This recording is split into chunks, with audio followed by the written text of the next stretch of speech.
All right, I'm going to call the meeting back in session as long as 3-minute recess we took, but sometimes IT problems creep up in those recesses. And we had our share of them there for just a few minutes, but welcome everybody back. We have our second group of the evening with us this evening, the Withers Ravenel group. I hope I said that right, didn't butcher it too bad. Our ground rules for this evening are pretty much you have a 30-minute to make a presentation, at which time we'll have some question and answer session following from the Board of Commissioners.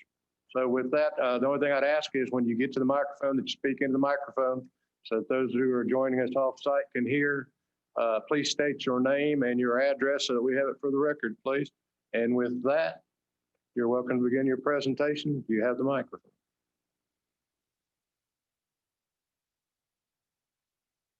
My name is Cameron Patterson, 3108 Moss Oak Circle, Raleigh, North Carolina, 27606. And with that, I would like to say good evening and thank you guys for the opportunity to be here tonight. As we all know, Mint Hill is adjacent to one of the largest growing cities or the fastest growing cities in the nation. As Charlotte continues to expand, you guys can expect more developers to show up in your community looking for a place to build. So the challenge for you is going to be that either you take control of your future land use growth or you allow future growth to change the character of the town.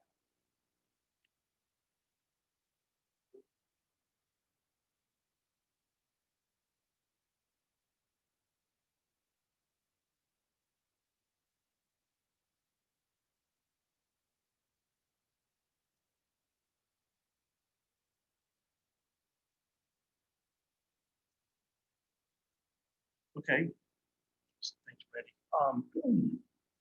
We're here tonight to show you how we can help the town achieve its placemaking goals through policies that reflect a unified vision for the town.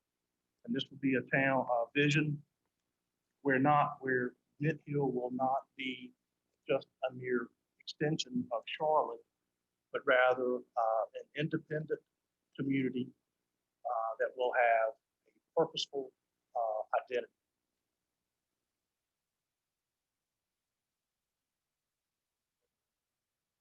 So I'm Cameron Patterson, and with me tonight is a team that we have assembled to achieve the vision for you. This team is a group of both Withers and Stewart engineers. We have an additional team member, Crystal Morphus, with Creative Economic Development that we'll talk about in a bit. But this team has been assembled to achieve the vision for you.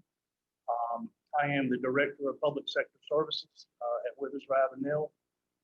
And for this project, I'll serve as your client officer. That means that I will be responsible for making sure that this team meets your expectations and that you have a positive client experience from beginning to end. Joining me is Brendy Vega. Brendy Vega will be your project manager. Brendy is also the planning director at Withers Ravenel. She is no stranger to the planning process. Before joining Withers, she spent 11 years as the town planner for the town of Apex. And while at the town, she oversaw the creation of what was called the Apex Peak Plan, which will carry Apex through the 2030 horizon. She will be supported by Assistant Project Manager Jake Petrowski. Jake is a certified planner and is a planning manager at Stewart. Like Brendy, he got his start in local government, but after he became a consultant, one of his first big jobs was he worked with Brendy with the creation of the Apex Peak Plan. That plan was so successful, these guys continue to work together even after they advance professionally. And it's that the successful collaboration between those two is one of the reasons why we partnered with Stewart for this project. Unfortunately, Jake couldn't be with us because of the passing of his So stepping in for him is Chad Serry. Chad is the Director of Planning at Stewart. And Chad also has a spot on this team in community engagement. Gary Warner is our Senior Director of Design and Planning at Withers. And Gary will serve as your meeting facilitation and your community engagement specialist. Brandon Inscore with us tonight is the Withers Ravenel Director of GIS, and he will serve as your GIS and land use specialist. Crystal Morphus is the one that I said that we partnered with. Crystal is with Creative Economic Development Consulting. I'm sure you guys know Crystal. Crystal will serve as the economic development analyst for this project. And but unfortunately, Crystal wasn't able to be with us tonight. So now that I have introduced our team and explained how our people can contribute to the success of your project, I'd like to turn the program over to Brendy. Let her take it from here. If you have any questions during our presentation at any point in time, you can stop and ask questions.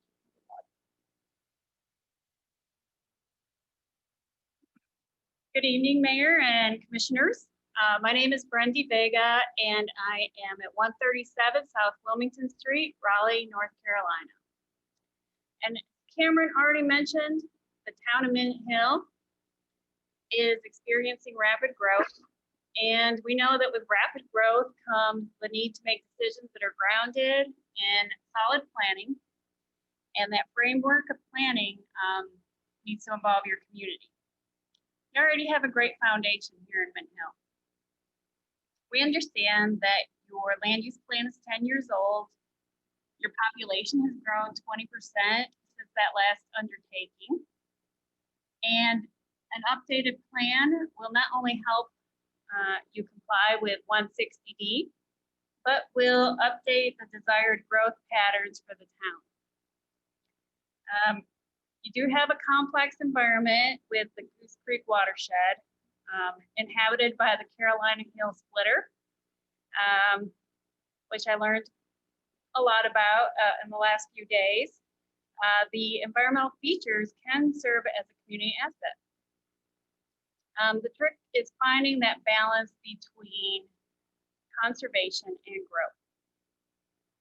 The town of Mint Hill has a historical society, and they are working hard to preserve the past. And it's the job of the town leaders to engage with the public to provide that roadmap for the future.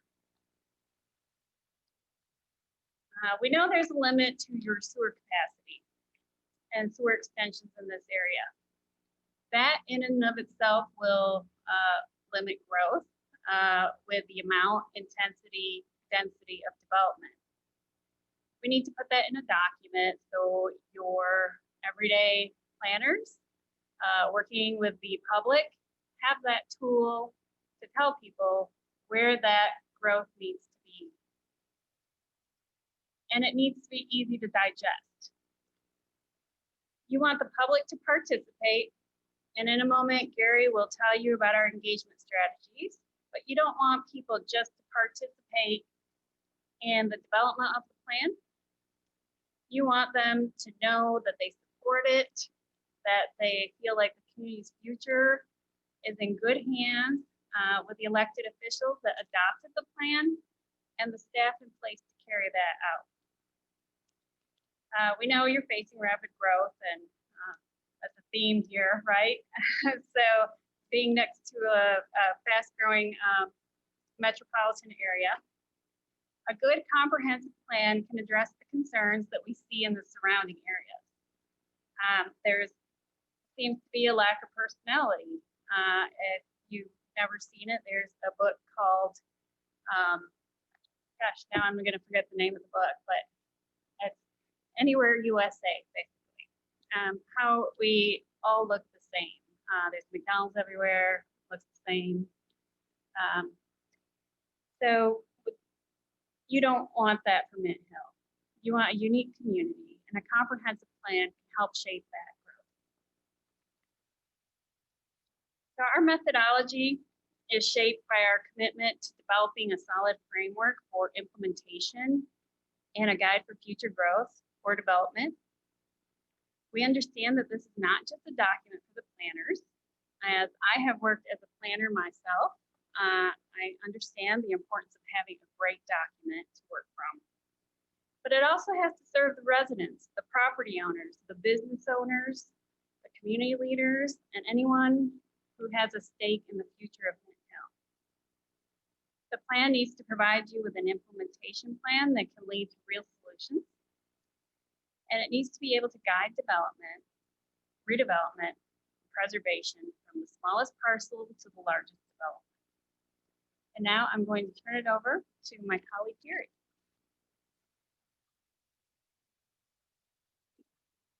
Good evening. My name is Gary Warner. I live on Kissimmee Lane in Raleigh, North Carolina. We believe that the key to success for this kind of a project is really going to be centered around the community engagement. And how do we get the community engaged? How do we get their input for these kind of projects? And how do we move forward? How do I advance my slide? But that's right. Not that. Okay. Sorry. Yeah. So how do we keep the community engaged? How do we help them create the vision for this project and for your community? Essentially, our project is divided into 3 phases. And phase 1 essentially is our discovery phase, where we talk about where we are, who we are, those kind of things, and figure out where we are at the moment in Mint Hill. Phase 2 is where we start doing design and planning ideas, start to develop the alternatives. And phase 3 is, of course, is implementation and adoption of the plan itself. And community engagement runs through all 3 of these phases. So let's talk a little bit about community engagement first. So the big idea is, how do we get the community engaged? As Brendy mentioned, they need to be engaged, need to have buy-in on this project. And how do we get a really good quality vision? In order to get a good quality vision for Mint Hill, we need to have a very active and engaged community, because that is where the success is going to lie in the future. That we truly believe that. It's important that everyone feels like they have a voice at the table, and everyone has an opportunity to feel like that they have been heard as well, so that we start to understand what are the quality of life issues in Mint Hill that need to be protected, what things need to change, and where we want to go in the next 20 or 30 years moving forward. And we have found that there's the really successful way to do this, that the community engagement needs to be social, needs to be fun, and it needs to be meaningful in order to be successful. And in addition to that, it needs to be inclusive, and it also needs to be highly interactive. And we have lots of tools in our toolbox to make sure that this happens. Whether it's an online process such as Zoom or WebEx or different types of software that's out there, or open house activities that engage the community. It's important that everybody gets involved and maintains involved, has that sense of fulfillment, and has that sense of ownership for the plan. So as we start to develop our community strategy, our community engagement strategy with you, we will tailor it accordingly to fit every phase of the project moving forward. We have lots of, like I mentioned, we have lots of techniques, whether it's online or whether it's open houses, things like that. We also have a great due diligence barbecue team that we roll out to some of these events. Nothing brings a great community together than good food, good barbecue. We have a couple of great pit masters, one of which is sitting in the audience behind me today, that we can certainly roll out for these kind of events. So phase 1, as I mentioned, is essentially like our discovery phase. We try to understand where we are as a community right now. What is the good, bad, and the ugly that's here, so that we can really start to shape the vision. And so this is our first chance to chat with you as stakeholders and business owners as stakeholders. And it's our first opportunity to chat and dialogue with our community, try to figure out what their vision is and how we start to move forward on this. So once we start to have that dialogue with them, we can start to establish goals and recommendations. We start to develop a really, truly unified vision at that point. Along the way, we'll be looking at suitability analysis for land uses and demographics and market trends. And part of that market trend analysis is part of the market trends is the economic development coordination. As was mentioned, Crystal Morphus and Creative EDC will be doing the majority of the lifting on this one. But the idea is, how do we discover and create and enhance employment hubs in the town? so that we can maintain business here. How do we attract new businesses? How do we maintain the businesses that are here? How do we create a entrepreneurial spirit in town so that workers can become entrepreneurs? And so we also start to understand, how do we make placemaking as an economic development strategy? As we start to develop economics around place, those kind of projects, those kind of jobs, those kind of businesses are hard to relocate because they are centered on Mint Hill. So how do we use placemaking as a development strategy for these kind of projects? And that's the kind of thing that we'll work with Crystal. As we start to move into phase two, we're still doing our economic analysis. We're still doing our suitability analysis for different land uses. But this is where we start to have fun with developing concepts and big ideas and start to shape that future. And this is where we start to develop the draft plan and start to develop the draft future land use map as well. And at this point, I'm going to ask Brandon to step up and chat with you talk about how we use technology and GIS to help shape some of our future land use maps.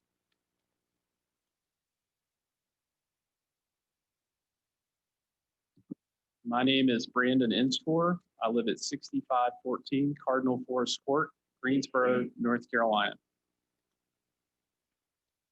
As Gary mentioned, our team loves innovation and we love technology. And as you all realize, we live in an increasingly connected world where we have these smartphones, which are a really important part of our everyday lives. These location-enabled devices allow us to navigate our world. They allow us to move from place to place, and they allow us to find where we want to go. They allow us to find the nearest park. They allow us to find the nearest commercial center. They allow us to find out what amenities that may exist at a park. They allow us maybe even to reserve one of those amenities for our use. And so we use them to access local marketplaces, our local businesses, to see reviews of those businesses. We use this technology in a variety of ways. We also use it to interact with our local government. And in a world that's been gripped by a local pandemic, that's become increasingly important. As a matter of fact, the trends that we're seeing with local government is that public participation is increasing. As a matter of fact, there are many people probably tuned into us remotely today. And so it only makes sense that our team would use the latest technology as it pertains to creating your plan, the process for your plan. And so one of the ways we're going to do that is with GIS and the latest GIS software and applications that we have at our disposal. Now, sometimes when people talk about GIS or think about GIS, they only think about maps, but it's really about more than maps. Because what we're doing is we're taking data and we're taking maps and we're marrying those things together to help us create valuable tools that we can use. We can use those tools to analyze and explore the relationships between people, activities, and places. And so one of the ways that we do that is through looking at authoritative data that we have at our disposal, whether that be from Mecklenburg County or data that we have on economics and economic development, demographic data, et cetera. The other ways that we get data is through public participation and public input. So the example that you see up there on the screen is an example of where someone used an interactive map to place information about their community, ideas for where they see growth potential, ideas for where they like to recreate, or maybe where they would like to see a recreation center, or maybe for a particular type of development that's not aesthetically pleasing to them that they would like to see visualized, or that they would like to see in the future in a different way. So you see, we not only have the opportunity to sit beside each other at a computer screen, but we also have applications developed for our phones that we can use in the public participation process as well. So we'll use the authoritative data that we gather. We'll use the data that we gather from public input, and we'll start to create visualizations for you that begin to tell a story about Mint Hill and what the people of Mint Hill want to see as far as their future. Now, I would be remiss if I didn't mention the fact that we have a lot of experience working in areas that are being pressured, that have high growth pressure from bigger cities.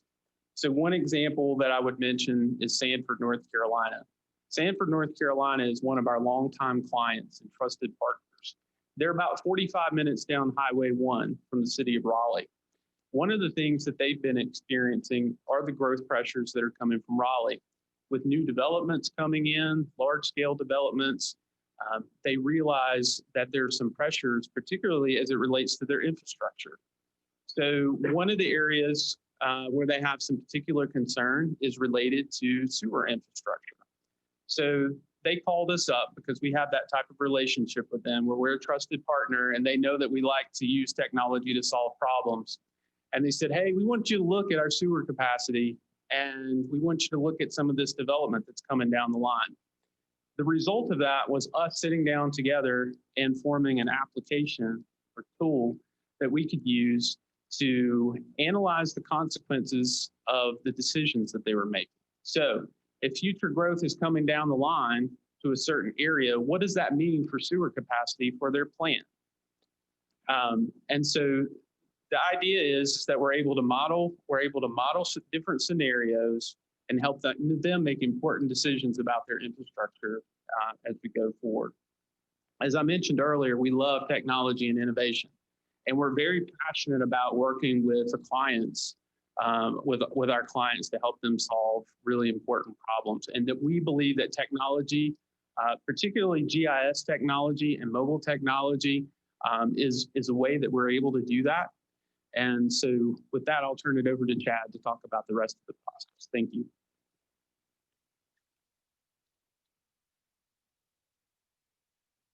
Got it right the first time. My name's Chad Serry. I'm the practice leader for our municipal planning group, Stewart, and I do apologize for Jake not being here tonight. He did have a family emergency with his grandfather passing, but I'm his boss, so I figured I'm a pretty good substitute. So appreciate you having us here tonight, and we're really excited about this partnership with Withers on this project. You know, as part of phase 2, something that is really important is for us to analyze your current regulations, your UDO and your current small area plans and your future land use map. And we'll be taking the data that we analyze, you know, not only from our end, but also the information that we get from the public information process, whether it's through surveys or stakeholders, or whatever it might be with a public meeting, and working with the steering committee and working with your staff to develop future land use preferences. And really, that's what this plan will do. It's going to help you specify character. It's going to help with intensity and density and where you feel like those should be in your town. It'll help with design of not only new development, but also with redevelopment projects. You know, I think another really important part that we need to dial into, or would dial into with this plan, would be to find out what the appropriate neighborhood characters are, not only for residential, but also for non-residential mixed use areas. And what you see on your screen is an example of a visual preference activity that we conducted in the town of Huntersville recently. It allowed the participants to kind of vote on what they saw and what they saw as being what their preferred method of, or what their preferred neighborhood character would be. And then the other thing that we mentioned a little earlier was utilities and the lack of sewer in some areas and having sewer in some areas and letting that guide your growth. You know, there's a lot of alternatives, both for sewered areas and unsewered areas that can deal with open space, that can deal with density, that can deal with design. And I think that will really help with what your future land use map will help guide into the future. And what you see in the central part of your screen is where we work with Chatham County to come up with some alternatives for conservation subdivisions and cluster subdivisions. So we've talked about phase 1, which is where we are now. We've talked about phase 2 on where we want to go. And the final part is phase 3, and that's how do we get there? And so I think a really important part of that is the implementation strategies. A comprehensive plan should not be a document that is put together and sits on a shelf and collects dust. There's a lot of towns that have great plans that sit there and they've never seen the light of day. And that's not something that this plan should be. It has to be realistic. It needs to be actionable, and it needs to reflect the goals and the visions of the community as a whole. And how do we get there? We get there through implementation strategies and developing very clear action items for implementation. What you see on your screen sort of illustrates that. It's divided into categories, timeframes, priorities, and you'll see some that are on there that are short-term, some that are medium, some that are long, some that are ongoing. And this is a good illustration of what you could expect to see going forward.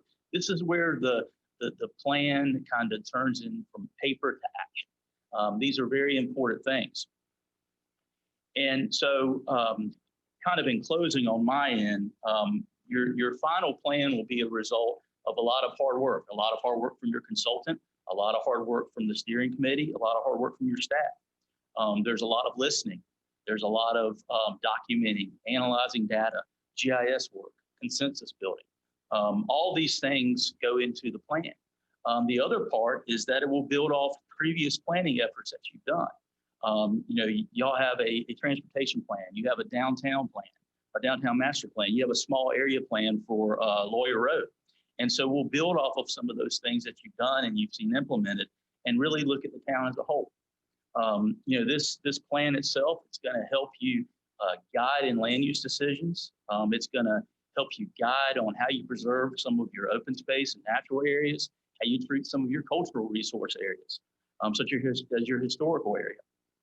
It's going to assist with budgeting. It's going to help you from a departmental standpoint, from a capital standpoint, on figuring out what you find priorities are. And it's also going to initiate some changes in your development codes.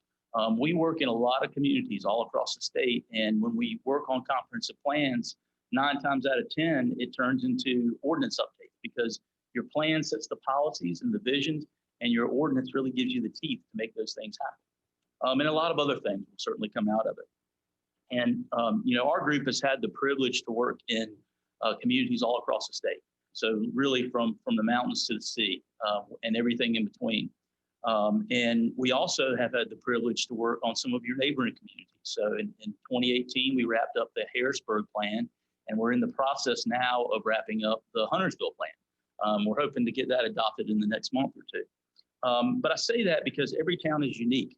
Every town has its own character. But by us working in a lot of these communities, we're able to see some of the best practice, see some of the things that really work well, and see some of the things that don't work really well. And we're able to bring those things in when we're working on this plan and have that into that final clip. And so I'll stop now and turn it back over to Cameron. Thank you, Chad. All right, so why this team? Well, first, we've worked with communities that have similar relationships to neighboring big cities, whether it be Charlotte, Raleigh, or Wilmington. In fact, we have worked with 6 of the 10 fastest growing small towns in North Carolina. So with this experience, we can help you guys grow your town the way you envision. And second, because this team, to include Jake, have been planners for local government, we have a better understanding of how your staff will use the land use plan, and how the general public will use the land use plan. And third, we're committed to the success of our local communities, the communities where we work, live, and play. Our North Carolina focus allows us to understand the local issues, and it will allow us to create the visions and the strategies that will be specific to Mid-Hill. The last slide here is a quote.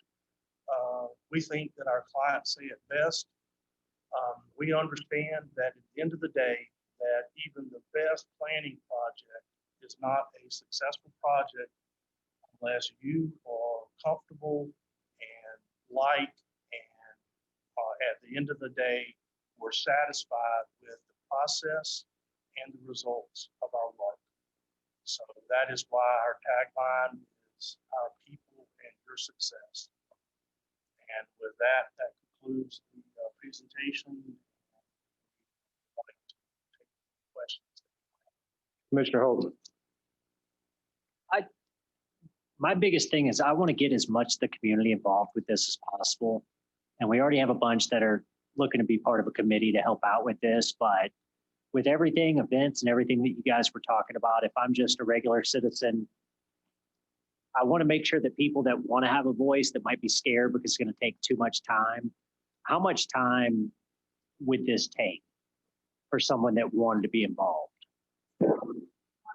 Sorry. So it's a wide range of, so if you're on the steering committee, your commitment is going to be probably the most intensive. You're going to be meeting with us maybe 5 times throughout the process. We're going to give you homework, and you're going to be asked to reach out to other people. If you are just showing up to an event, it might just be talking to one of us for 5 minutes. If you're taking a survey, it could be, a 10-minute survey, a 20-minute survey. But we really want to reach people at all levels of commitment. So whether that's just reading about it and knowing that it's happening, or sitting on a steering committee beginning to end. I just wanted to add, so one of the things that we've seen since COVID, has happened is it really has we've had to pivot, on how we do public engagement and how we solicit input. One of the positives that we have seen is that where we would have in-person meetings, at a town hall or a church or at a park or something like that, we might get a couple hundred people to show up. That's a good night. With the way we have maneuvered into still having those opportunities, but also incorporating, maybe it's a Facebook Live event, or maybe it's, on a YouTube channel, or whatever that format might be. It allows people to participate at home. Maybe they've had a busy day, they don't want to come out. They're able to log on with their, their phone or their laptop, and they're able to see what's going on, offer feedback, and solicit input that way. And that's a way that we weren't, no one thought of this before. And I'll give you an example. We recently had a meeting a couple months ago where we had to change it from an in-person meeting to an online meeting.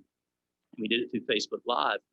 Well, not only did we have about 500 people that participated, people watched the recording, and they were able to watch it through the website and provide feedback over the next couple of weeks. So we ended up having a couple thousand people, where if we would have just had that one in-person event, we might have gotten 100.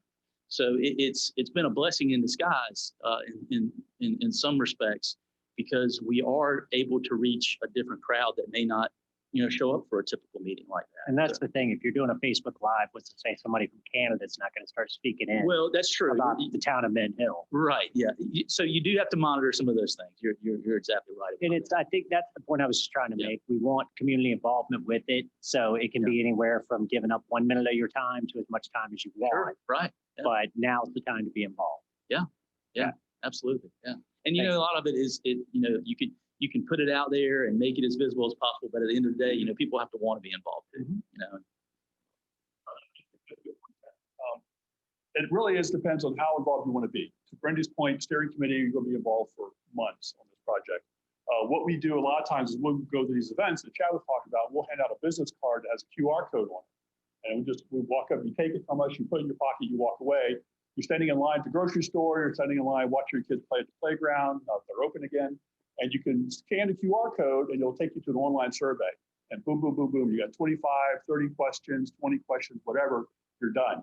10, 15 minutes, multiple choice, and you're out of there.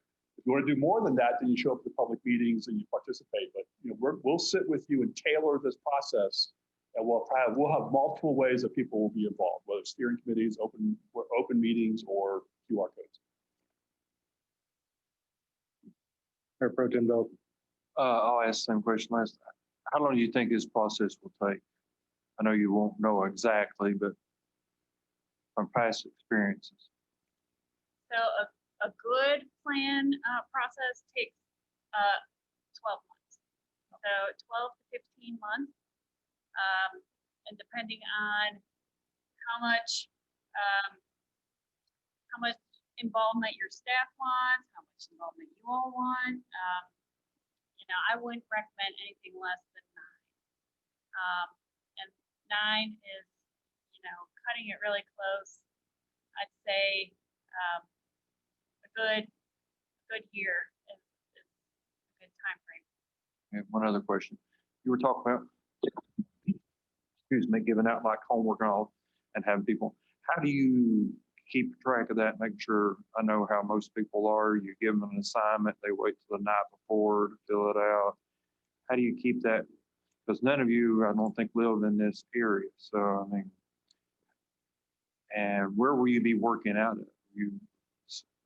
How often will you be here? So right now, I think most of us, except for Gary, we're working out of our homes and our offices in Raleigh.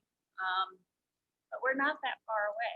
We're a 3-hour, 2-hour car ride away, a little faster in Gary's car. So we are not that far away.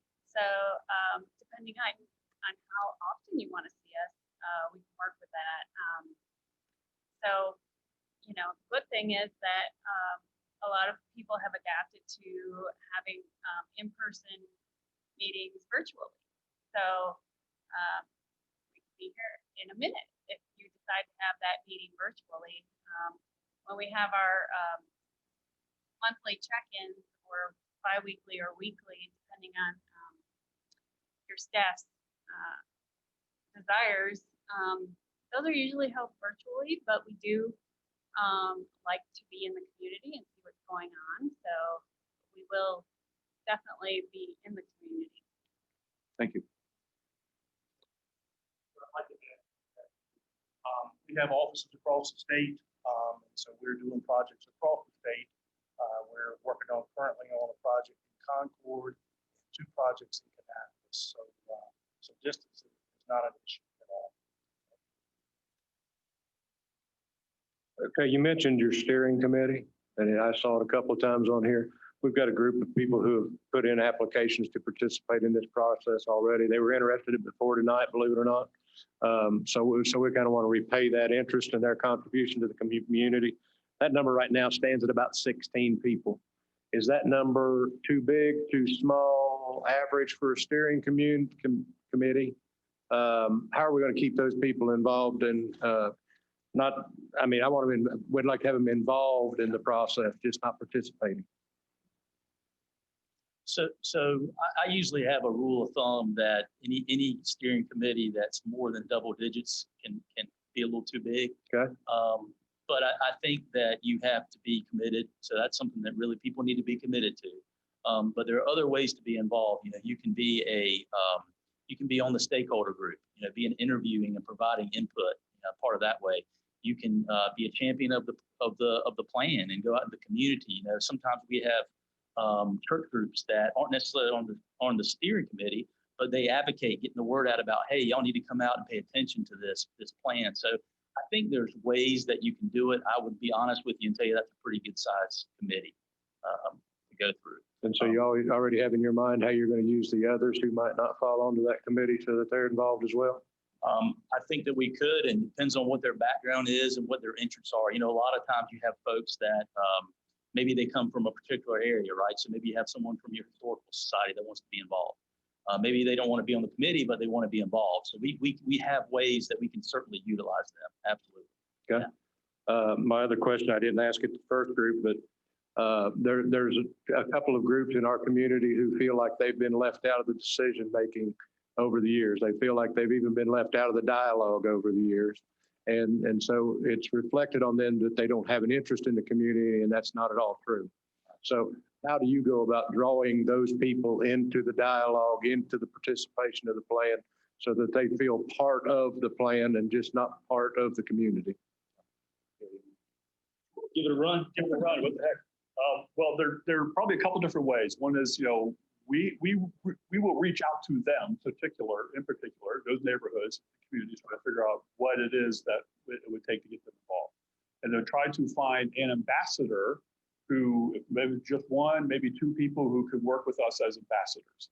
And you still may not be able to get them involved to come to meetings and those kind of things because it's just going to be hard. But what we've done in other communities, we did this recently in Zebulon, but we created a meeting in a box. So we got that one ambassador to come to, participate with us. We handed them a meeting in a box and they went back to their neighborhood and got their neighbors involved. Ask the same kind of questions, collect the same kind of data, but they don't necessarily have to come to town hall or come to the different part of town or whatever, but they feel more comfortable sitting in a neighbor's house, filling out a form and then getting involved that way. So there's a couple different strategies that we can use. The phone thing is that Brandon talked about, the QR code and survey is certainly one way to do it as well. But I think it's important that we figure out who the ambassadors are and we actually go to those communities, go to those neighborhoods and interact with them. And we've had opportunities where we were working on the comprehensive plan for Elkin. We took our staff and we took them downtown and we just set up shop in downtown Elkin for a day. And we did that in downtown Elkin, we did it in North Elkin. We were there from 7 a.m. to 7 p.m. Come by when you want. If you don't want to come by to a big meeting, come by and chat with our planners for 20 minutes. Come by and chat with our planners for an hour. We're there. We have an open house. So it's not a set time. So there's a couple different strategies that we can try to figure that out.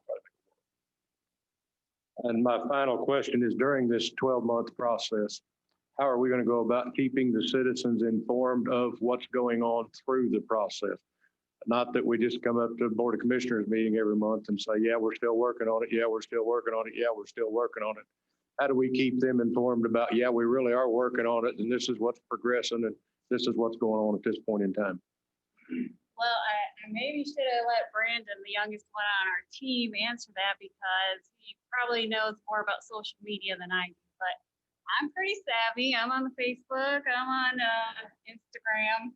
And so I think social media and platforms that reach people. So not everybody is on social media. So we have to get those ambassadors out to the community and they will engage with people and give them updates. So, we have a great marketing team and they put together some really interesting ways to get people to click on a link and get involved. If you just see the planning process or a picture of us, you're probably not going to click on it, but we have creative minds that think of ways to get people to interact. So social media, getting people out there. And those updates can be either on your website or on your Facebook or Instagram account. I was just going to say, one of the things that we've seen too, that really, you have to go out to your citizens sometimes to really reach them and let them know. You have to make that extra effort. And, we've seen, of course, COVID has kind of changed that, but hoping that community events start back up again, particularly during this process. So are we. And yeah. And so, parade or festival or something like that, really targeting those events and going out to people because a lot of people are going to be there and you might reach other people that might not otherwise pay attention to like a social media post or a flyer, at town hall or something like that. So I think you certainly utilize the social media approach and you utilize the, the town's website, or maybe there's a project website, that provides, weekly or monthly updates on the process. But I also think you need to go out to the citizens as well and be deliberate about those things and target things that a lot of people are going to be at. So, if we were to be awarded this contract, Christmas is a big time where you have, parades and you have all kinds of activities, particularly in your downtown. Those are good events to reach people. And so I think you need to be creative about those things, particularly with, with COVID and everything that's going on.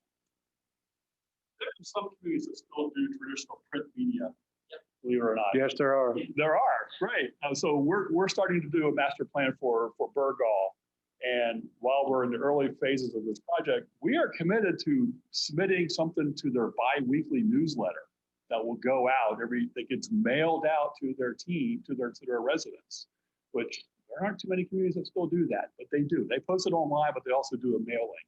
So that's a good way for us older designers and planners who like to work that way, that we will continue to do that for them as well. And we can do it for you as well as social media. Thank you very much. Commissioner Cochran.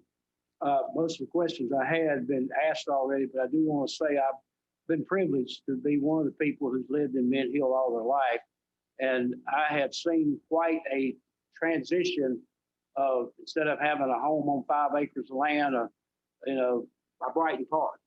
And, I'm very interested in, first of all, I'm tickled that you're getting the ideas you have to get the public involved in this and let them speak. What I think I want to see, what the board may think, may be somewhat off base, but could be, we don't know unless the people speak. And none of us have ever been on the elected officials since we've had one of these studies done. So it's going to be real interesting to see, like transportation. Who's going to ride the bus if the bus is here? Who's going to ride the train if the train is here? The different kind of questions that may come up during your surveys.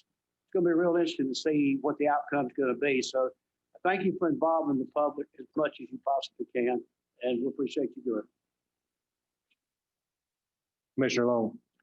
Just one question, not to any one person in particular, but I want somebody to tell me a story. As planners and engineers, what surprises have you experienced through the years when you've completed this and you sit back and review? I think it was Chad, or I don't remember. Someone said, we want to meet your expectations, but I guess I would say, when you review what's happened, what surprises you that we as a town would spend a capital amount of money, but then this is what happened?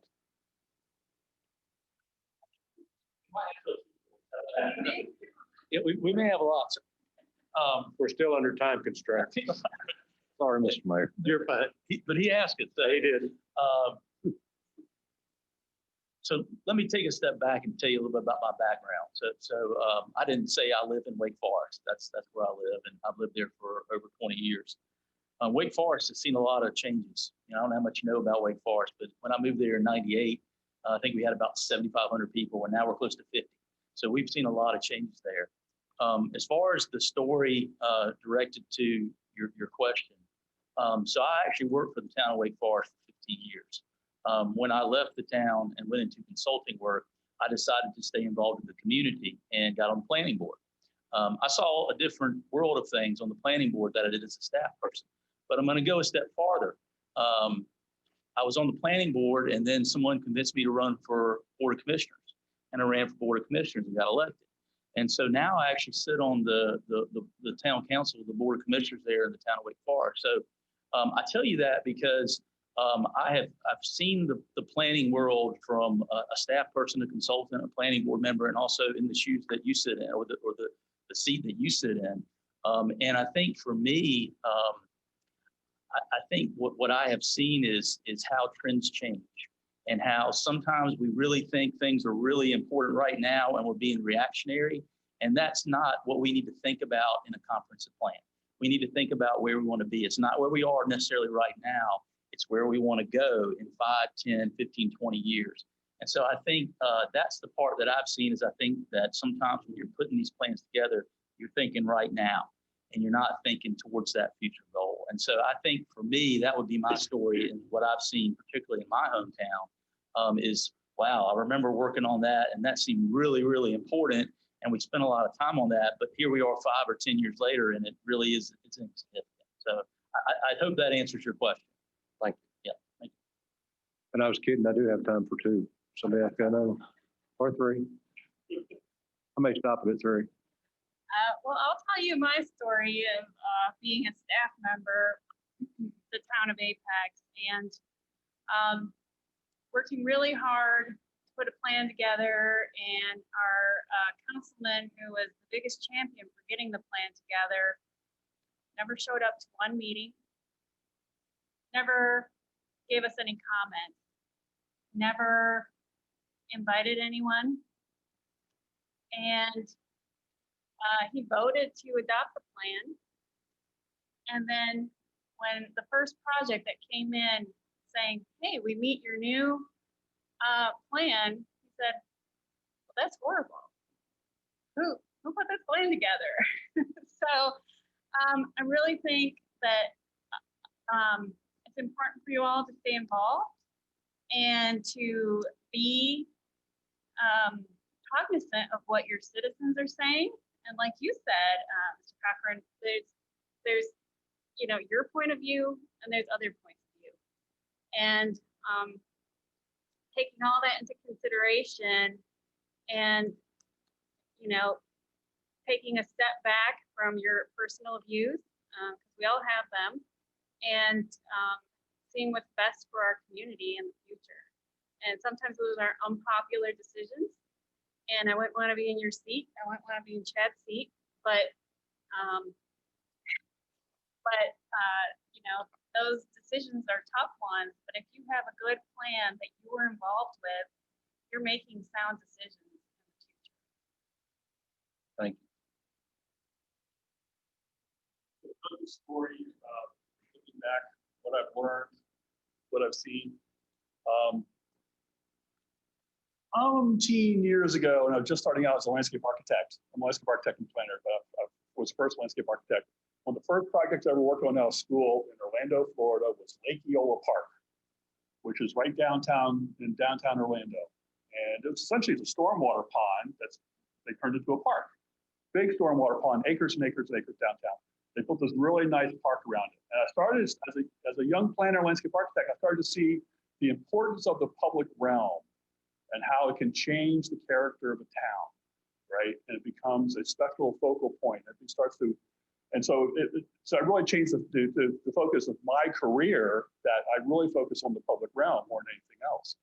And so that park, I realized that if I can create a memory for you someplace in town, that place in town is blessed by you. So I have photographs of guys proposing to their girlfriends at Lake Eola Park, and it's like forever that park is blessed by her. It's a special moment, a special place. So I started to realize what the importance of a good design and good plan is for the public realm and how it can change the character of the town. Unfortunately, back several years ago, the Pulse nightclub shootings happened right outside downtown Orlando. You may remember that. Painful experience. I had a lot of friends in Orlando at the time, and the gathering place for healing after that was Lake Eola Park. So I saw that on national news, and I'm like sobbing because I realized that a good public realm, a good design, a good vision can really change the character of your town and really help bring the community together. Thank you. Thank you very much. And thank you to the Withers Ravenel team. We appreciate your presentation. We appreciate all the effort you put into preparing it, working with our staff on getting that prepared. And as you heard, every time as you leave one of those, staff will be in touch soon. And we thank you for your time this evening.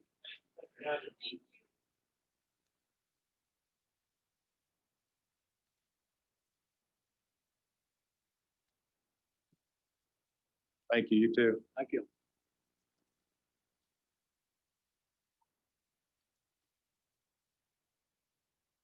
All right, at this point in the evening, I'd like give you guys the opportunity to make comments on either presentation, anything that you have comments on.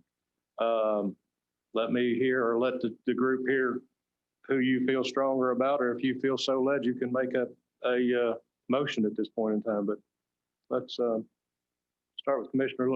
He just pointed the other way. We're going to start with Commissioner Holton because Commissioner Long went like that. So, conversation. Yeah, I'd like to vote on this evening, unless you feel differently, and I'm not opposed to that. I liked both presentations. Talking to Mike. Thank you. I'm sorry. I liked both presentations. I really liked the Merrick Nealon group a lot. The first group that was here, and especially having some local ties to it. So that's just my bigger, it's going to be closer, more home here, having more local representation. So that's my thought. Mayor Pro Tem Dalton. I feel the same way. I thought the first presentation was a lot better presentation. And I do like the same thing that Patrick just said. Being local, I think will make a bigger difference. Mr. Cochran. I'll agree with what they said. I like the local, man, living here in Mint Hill, knows a lot about Mint Hill. One thing that the last group said though, and I believe we need to take into consideration heavily, is if they contact citizens in Mint Hill, there's still some older citizens in Mint Hill that need to get written and not just website information. Because some of them don't have computers, they don't have laptops, they got flip phones. So, and they're very important people. So I think we need to be sure the first group gets this, they didn't mention anything about that. They didn't mention the website, which would eliminate, if that's all they do, it would eliminate getting that information to a lot of important people. Commissioner Long. I would agree with one caveat, and I'm sad to say because Crystal Morphus, I've gotten to know her pretty well with Lee on another board we've worked with, and she is brilliant. I wish she were on the first group. And I agree with you. They did touch on the economic development portion of that plan, which it's, I think, as we put this thing together, and staff, you can correct me if we're wrong, we can still work on this thing as far as bringing in pieces of economic development and some of the things mentioned by one group into another group's plan, should we choose to go that direction. That's correct, Mayor. I'll just speak for John since I'm closer to the microphone, but if you're comfortable making a decision as to one versus the other, most likely the motion would be to authorize staff and the town attorney to negotiate a scope of services with your preferred consultant. And that way, if there are things you want to include or drop, we can do that as that negotiated process. So there's a scope of services and there's a contract that the town attorney is involved in as well. So Brian, is that fair? Okay. Okay, and I already know the answer to this, but I'm going to ask it just so it's out there anyway. Both the groups mentioned many towns in the area that they'd worked with. By them being able to get to this process, can I assume that we have checked on all these references that they're given and that they've got a pretty good report back, John? Okay. So that will be part of the process. That will be part of the process. Okay. All right. With that being said, anybody else have anything else? If not, I'd be willing to entertain hearing a motion at this time. So moved. Second. All right, and it was as stated by Lee, is that correct? Yes, sir. Okay. All in favor of the motion, say aye. Aye. Any opposed? Motion passes unanimously. Staff, thank you for all your work on this so far. Does anybody have anything else before we get out of here this evening? If not, I'll entertain a motion to adjourn. Make a motion to adjourn. So moved.